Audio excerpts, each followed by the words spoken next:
ay maglagay ng mga to dito. Actually, ito, ang laman yata nito ay Surf. Pero, since sumubok tayo ng ibang brand, ang gagamitin naman natin is Breeze na sachet. Kaya naman sachet yung binili ko kasi. Naka 6+1 yata to or 5+1.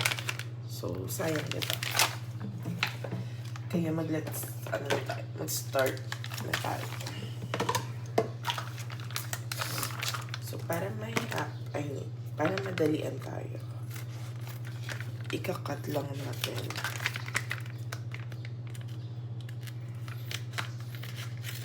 And cut lang natin siya.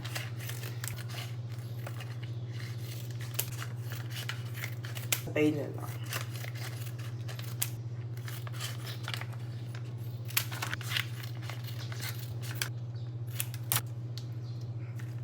Talaga natin.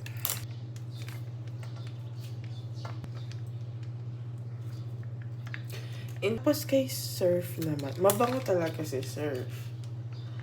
Actually, iba-iba talaga yung ginagamit kong brand. Depende sa promo, ganun. Depende kung saan may discount. So, mapupuno kaya natin ito. Meron dalawa pa akong bote ng ng wings o hindi nasasali.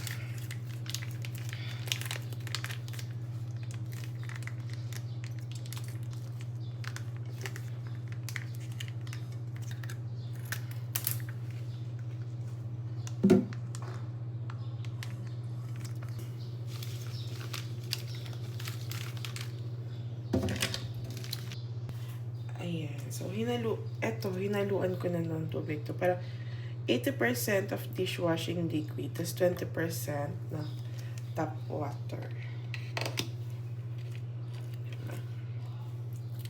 So, this one, tsaka this one.